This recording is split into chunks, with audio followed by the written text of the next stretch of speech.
यवतमाळ जिल्ह्यात 7 विधानसभा आहे आणि या 7 विधानसभामध्ये आतापर्यंत महिलांना विधानसभेत तिकीट दिली गेली नाही। एकंदरीत पाहिलं तर 1980 मध्ये या ठिकाणी पाहिलं तर 2 महिलांना या ठिकाणी जे आहेत पोटनिवडणुकीमध्ये जे आहेत स्थान देण्यात आलं, निवडणुकीमध्ये त्यांना स्थान देण्यात आलं आणि त्या निवडून सुद्धा आल्या। मात्र त्यानंतर जर पाहिलं तर कुठल्याही महिलांना या ठिकाणी जे आहेत विधानसभेमध्ये सीट देण्यात आली नाही। काही इच्छुक महिला आपल्यासोबत आहेत, त्यांना विचारू। ताई, एकीकडे पाहिलं तर या ठिकाणी महिलांना स्थान दिले जात नाही, अनेक समस्या या ठिकाणी ज्या आहेत जिल्ह्यामध्ये 7 विधानसभामध्ये आहे। तुम्ही इच्छुक आहात, काय सांगणार ताई? महिला ह्या मूळच्या संवेदनशील आणि सौजन्यपूर्ण काम करत असतात। घरचं असो की सामाजिक असो की राजकीय क्षेत्र असो, पंचायत राजमधलं असो, ग्रामपंचायतमधलं असो की संसद असो की विधान भवन असो, याच्यामध्ये महिलांनी ठसा उमटवलेला आहे। संविधानाने महिलांना समान हक्क स्त्री पुरुषांचा दिला असताना यवतमाळच्याही राजकारणामध्ये 7 विधानसभामध्ये किमान 50% तरी महिलांना आरक्षण द्यावं अशी माझी आग्रहाची विनंती आहे। आणि पवारसाहेबांनी राज्यामध्ये भारतातलं पहिलं महिला धोरण दिल्यामुळं मला पूर्ण आशा आहे महाविकास आघाडीतर्फे महिलांना सीट इथे दिल्या जाईल। नक्की एकंदरीत पाहिलं तर या ठिकाणी आणखी काही महिला आहे।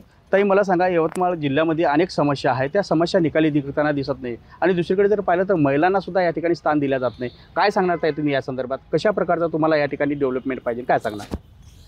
समस्या आहे असं म्हणता येणार नाही। हे विद्यमान आमदार आमचे मदनभाऊ येरावार बीजेपीचे कितीतरी वर्षापासून आमदार आहे आणि विकास पुरुष म्हणून त्यांना बघितलं जातं आणि भरपूर विकास कामं त्यांनी केलेले आहे। ज्या वास्तूत आपण उभं आहोत ते नाट्यगृह सुद्धा मदनभाऊनी केलेलं आहे। लोकार्पण होईल, पोलीस स्टेशन असो, त्यानंतर बसस्टँड असो, त्यानंतर टेक्स्टाईल मिल असो आणि रस्त्याची कामं भरपूर झंझावात कामाचा त्यांनी लावलेला आहे।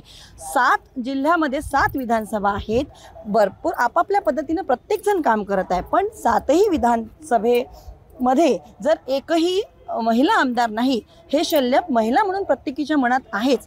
तर माझी अशी एक अपेक्षा म्हणा किंवा माझा अशी इच्छा आहे की 7 विधानसभेपैकी किमान एक 50% किंवा 3 विधानसभा महिलांना द्यायला पाहिजे। महिला पण चांगल्या पद्धतीनं काम करू शकतात। त्याचं ज्वलंत उदाहरण आपल्या द्रौपदीजी मुर्मू आहे, सुषमाताई स्वराज होत्या, त्यानंतर निर्मलाताई सीतारामन आहे। महिला पण खूप सुंदर राजकारण चांगल्या पद्धतीने सांभाळू शकतात। नक्की एकंदरीत पाहिलं तर महिला पण चांगलं राजकारण सांभाळू शकतात। ताई, एकीकडे जर पाहिलं तर शासनाने जे आहे तर 33% आरक्षण महिलांना दिलं आहे, असं फक्त स्थानिक स्वराज्य समितीमध्ये दिसतं। या ठिकाणी जर पाहिलं तर आता विधानसभेमध्ये कुठे दिसत नाही। तुम्ही इच्छुक म्हणून काय म्हणणार ताई? मला हे म्हणायचं आहे की स्वातंत्र्यपूर्व काळापूर्वीपासून किंवा स्वातंत्र्यानंतरही सुद्धा अनेक महिला ह्या राजकीय क्षेत्रामध्ये आलेल्या आहेत, त्यांनी आपला ठसा उमटविलेला आहे।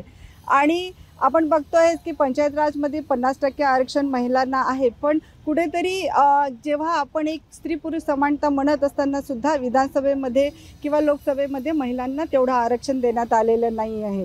पण निश्चितच भारतीय जनता पार्टी ही महिला सक्षमीकरणाचे कार्यकर्ते आहेत। तर सध्या 33% आरक्षणसुद्धा आपलं पारित झालेलं आहे।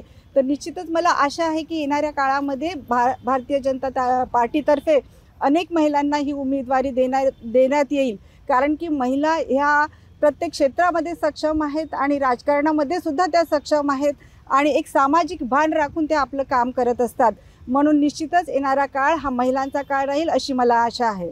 संजय राठोड, लोकशाही मराठी, यवतमाळ। लोकशाही मराठी, ऐका, पहा, जागरूक रहा।